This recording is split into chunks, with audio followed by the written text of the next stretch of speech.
Greetings from Citizen Health Team under Academia IAPSM and in the series of People's Health It Matters. Today we have Dr. Priya, who is a professor in community medicine, Madras Medical College. A warm welcome to you, ma'am, on behalf of all the audience.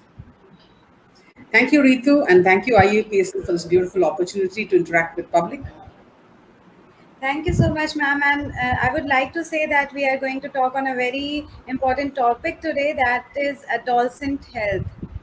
First, I would like to ask you, ma'am, that what is adolescence and why it is a matter of concern. Adolescence is that period between 10 and 19 years. So this is when children really blossom into adults. So actually the word adolescer is basically a Greek word. It means to grow and to mature. So that is the stage, a very important stage in one's life when our personality forms, when our identity as adult forms. So it's just not the physical growth during that period that is important. The mental and the emotional aspects of growth are also taking its full form then. So that is why it's very important in everybody's life. Right, And ma'am. adolescents form a real big percentage of our population, roughly about 20 to 22% of the world population, and the same applies to India also. In other words, like 1 in 5 of us are adolescents. So what the problems that face and how they cope up really matters to all of us. And today's adolescents are tomorrow's generation. So their health and well-being is very important to all of us. Right. So, ma'am, what are the health problems faced by adolescent persons? Yeah. Before we actually go into the problems, we will just see what changes they actually undergo. And all of us know that there are a lot of changes in their physical appearance, right? So from the frail child to the adult thing, it happens. The changes, growth happens both in the height as well as weight, and their shoulders, everywhere. Like they become broad, tall, and heavy. So that is the physical aspect of the growth. Then there is sexual maturation. Most often, the puberty happens during, for both men, boys and girls. It happens in this period. So, with sexual maturation and the influence of the hormones, there are a lot of changes that is noticed in their body, the primary sexual characters as well as the secondary sexual characters. And with this comes their identity and their emotional growth, as I already told you. So they go through a lot of changes. They have highs and lows in adolescence. They're easily emotionally very, very unstable at this time, and they get angry very fast, and all that is there. So all the emotional changes. And if you see, look at the cognitive aspect also. That is how their brain enormously grows. So you can see their cognitive ability, the ability to learn skills, everything goes in. Just simply, even their vocabulary increases, and they're able to understand a lot of things. They have abstract thinking happening in them.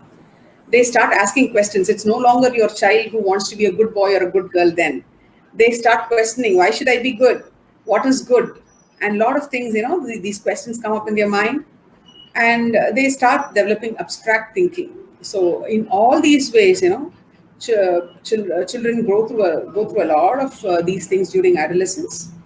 And so with all change come little problems also. So if help is given at this period, it be very good for them, for both their mental and physical growth. Now coming to your question.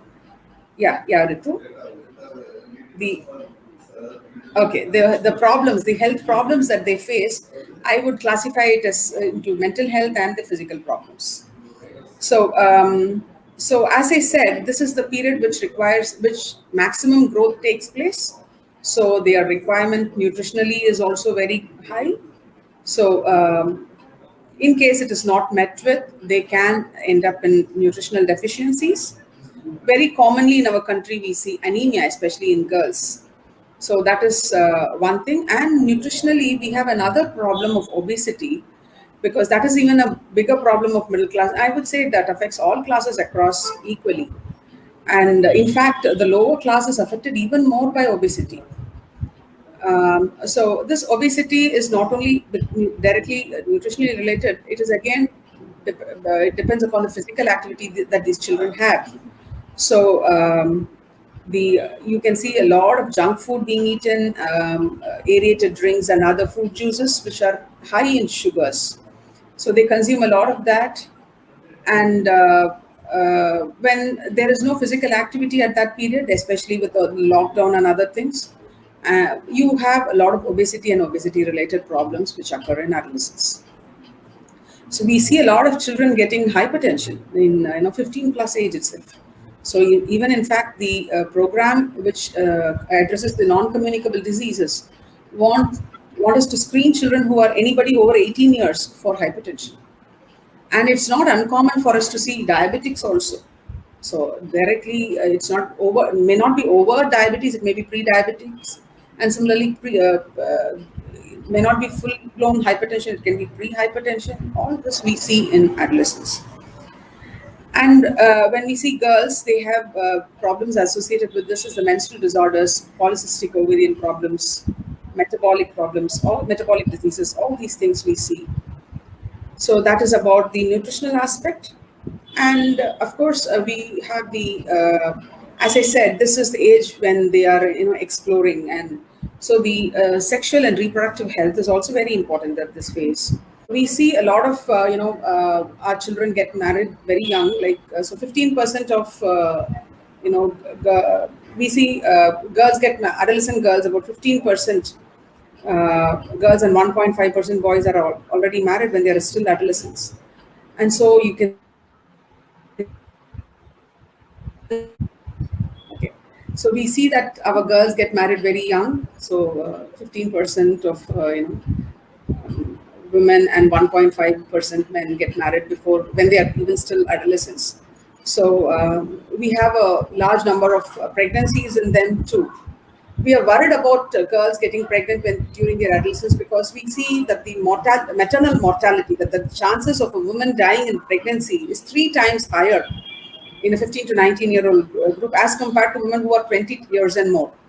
So we don't want our girls to be pregnant at that age because, as I told you, it's just not the maternal death alone. The morbidity or the suffering because of the pregnancy is also very high when a girl gets pregnant at that age. And the babies also do suffer because they have low birth weight and other problems because of this, because the mother being very young. And of course, she is not even mature enough to deal herself. And how will she raise a child? So a lot of problems with that also. So we are passing the problem to the next generation also by, So that is one thing about adolescent pregnancies. And it's just not marriages. We now know that the age at which our, young people have first sexual contact has come down. So it may not be marriage alone. So in which case they are now being more prone for sexually transmitted infections and reproductive tract infections, other than unwanted pregnancies also.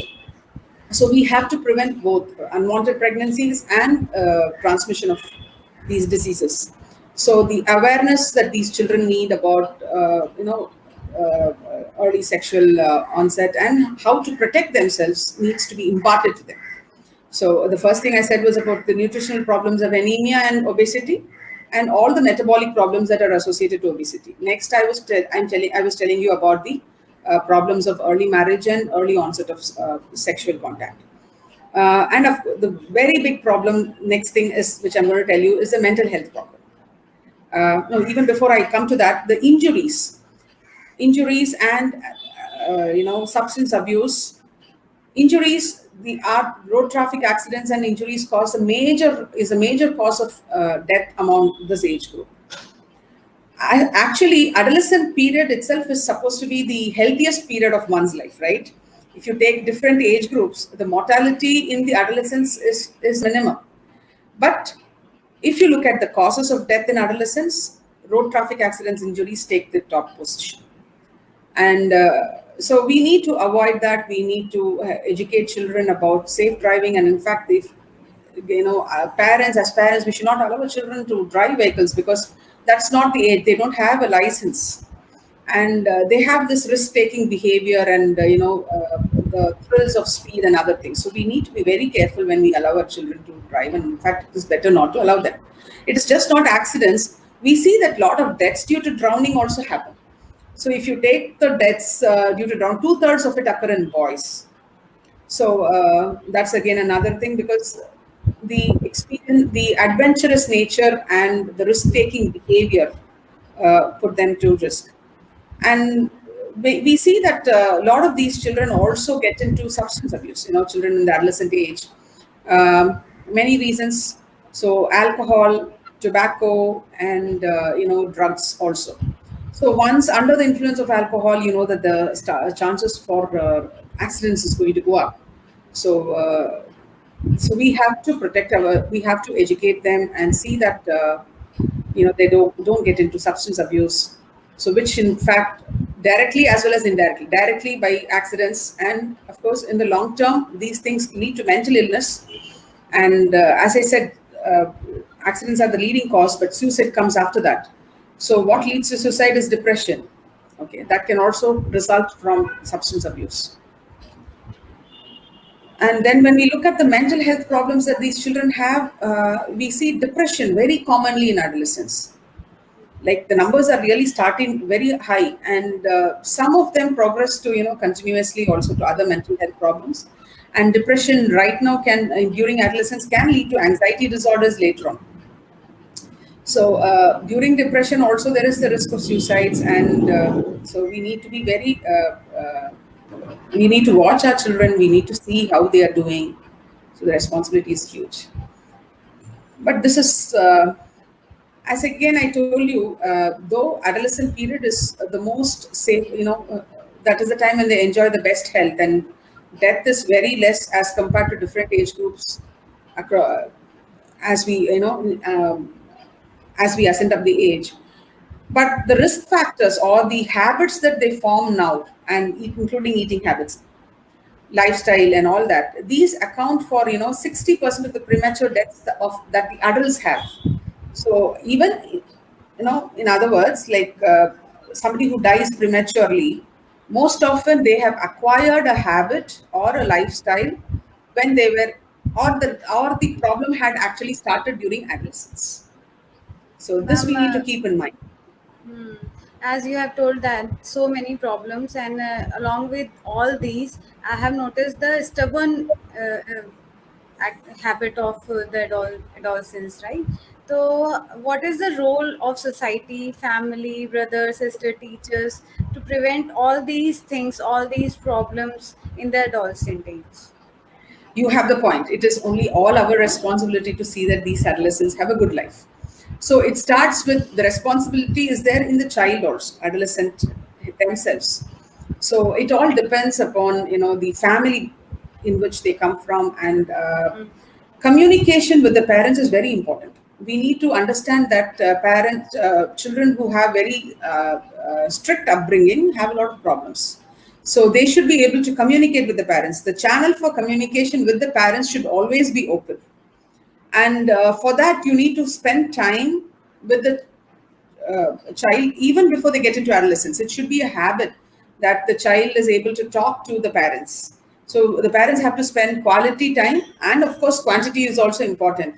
So the amount of time they spend with them from childhood should be quite high, and the trust that the child gains on the parents should be there, so that they are able to communicate their queries and their troubles very easily, very normally with the parents.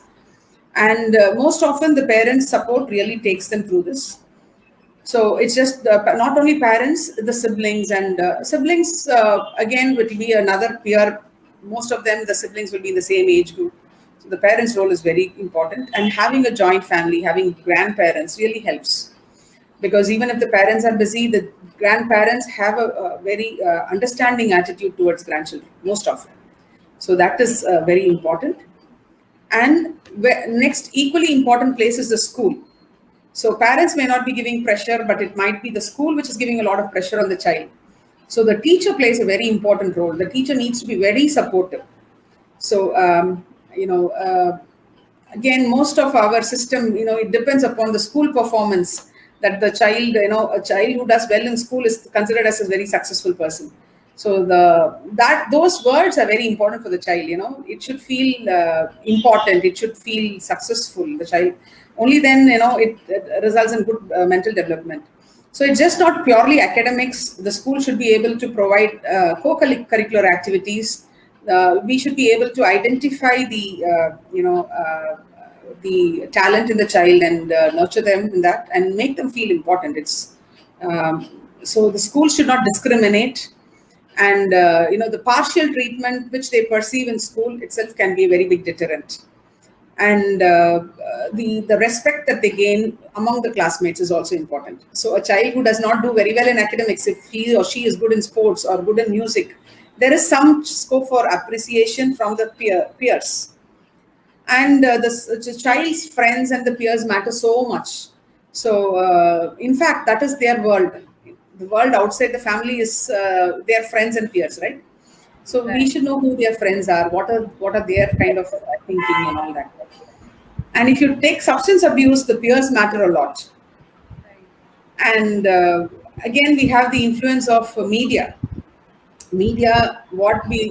So there is so much exposure now for the children. So they should be able to pick up the right thing. You cannot deny media, you cannot hide your children from media or hide the media from children. So we should help them, whenever they have doubts. As I told you, when the communication channel between the parents and the child is open, they will come back to us and discuss everything. So we need to, so whatever the influence that they have from media, also we should know and try and clear it as frequently as possible. And then you were asking me about what the community has to do. So we all have responsibility towards our adolescents, not only just in our families. So the judgmental attitude, the orthodox, societal environment can all play havoc. So as part of the community, we need to be cautious about that. And we need to provide spaces for, play games and as not only games, for other cultural activities we need to provide spaces and scope. And so that is important. And health wise, as I said, uh, we should make our children come out of their computers and mobile phones and move out, have actual games, have actual life. We should Right. tell them that there is a bigger and a vaster and a real life Real life. uh, Agree, ma'am. beyond their Totally social agree. media. I think as a community, all of us have a responsibility towards that. Exactly, exactly. And being a mother, I would like to ask, ma'am, that we should give a strict upbringing to our child, or a flexible one, or what kind of upbringing should give, so that adolescent period they will not come with the depression or anything else like that. A flexible period, flexible upbringing is very important. But the values, the core values, what is right, what is wrong, should always be said at the right. Always, we should not deviate from the right and wrong ourselves. They look at parents as role models. So you cannot tell them that don't lie. And you should not be doing it. When your husband calls you, you can't say, I finished that work, when the child knows that it's not done. Or I'm already ready and I'm out of the house when you're not. Right. It's in very, very small things also. We have to be role models. They see us and grow. They don't listen to us and grow. They watch parents. And, so you have to be flexible, but at the same time, don't compromise on what is wrong is wrong. What is right, always. But we don't have to be very strict and stern. And this I should satisfy my parents expectations should not be a burden for the child.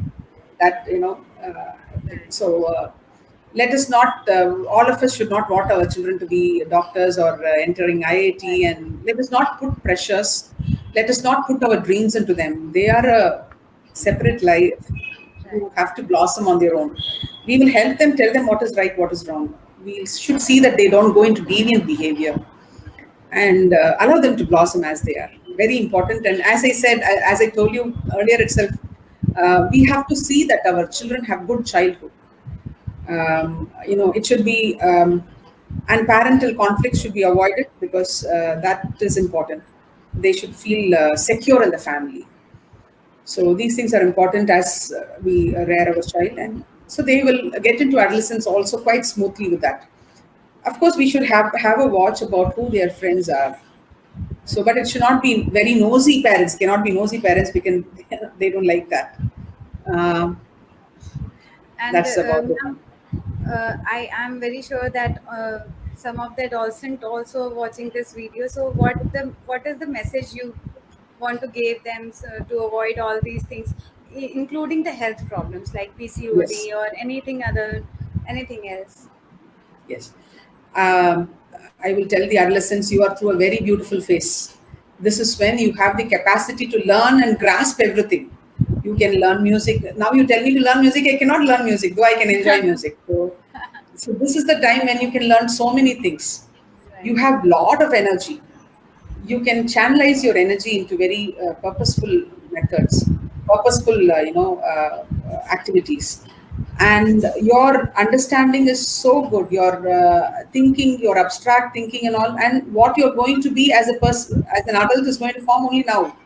So please feed good things to you yourself. So read good books, read life history of good personalities, and as I said, learn new things. Don't explore everything possible in a you want sports or be it cultural activities, be it learning a new language. Try everything, and of course you have a lot of energy. You're becoming stronger, so you have to channelize this energy properly. And be in sports, very important, because it's just not good for your health. You going out and playing, of course, prevents a lot of diseases. That's one thing. As a doctor, I want you to have that. But it also gets you that sportsmanship, which is a skill which you need forever in your life. If you have that sportsmanship and team attitude, we are always going to work as a team throughout in our lives. So good team attitude gives you good leadership qualities. So emerge as good leaders, play well, study well, do what you're passionate about, and it's okay to have a lot of questions. Try to get them answered by competent people. So your peers are important. Be a good peer to your friend, and you can influence. Not only you are an influence on yourself, you are an influence on your friends too. So have that responsibility and blossom into good adults. That's what I want, healthy adults. So avoid, again, coming to health. It's easy to avoid junk food if you just think it's not for me. That is a slow poison. Okay, drinking aerated drinks, Coca-Cola, whatever. I'm not coming to the brands. Any aerated drink, anything which comes fast in packages, don't have. Start enjoy, food habits. Again, habits are formed very young, right? So start, have more of vegetables and fruits. Avoid high fat diet. Play every day. Like how parents want you to study every day, play. I want you to play every day. Play for more than an hour every day, actively, not on video games. You sweat out your energy, and that is going to give you a big boost for the rest of the day. So, if you're interested in dance or music, please pursue it. This world is very big. There is space for all talent, and all talent is going to be appreciated. So that's Right. what I'm going to tell them. Thank you so much for your valuable words. And in the end of the session, I would like you to convey a message to all the community, all the mothers like me, all the parents, to a very important message from your side for all the adolescent Yes, children. parents, treat your children with respect. Right. Don't be judgmental.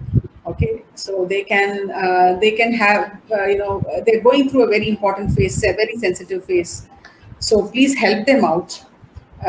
We all also went through adolescence. If you remember, we were also very angry and turbulent at that time. So let us act with empathy. And as I said, this is a very beautiful stage. Guide them through it. And in case they are little, you see something is abnormal, please take help. There's nothing wrong. We can sometimes it may be beyond the scope of just the parent. So there are professional help available for emotional and mental problems. If we have a problem with us, please, we can also take help so that we can guide our children through it nicely. And please concentrate on what they eat. So give them healthy food like more of vegetables, fruits. Limit their don't give them don't as a habit. We see some people's some families in their fridge, all these things are loaded, and children learn from you. You are their first role models. So in fact, even substance abuse, parents of children who have this habit of alcohol or smoking easily take up to it. So act responsibility. If you don't want your child to drink, then we should also not do that. So and be supportive. If their school, if you feel that the school is not having a good effect on them, try to find out what is going wrong.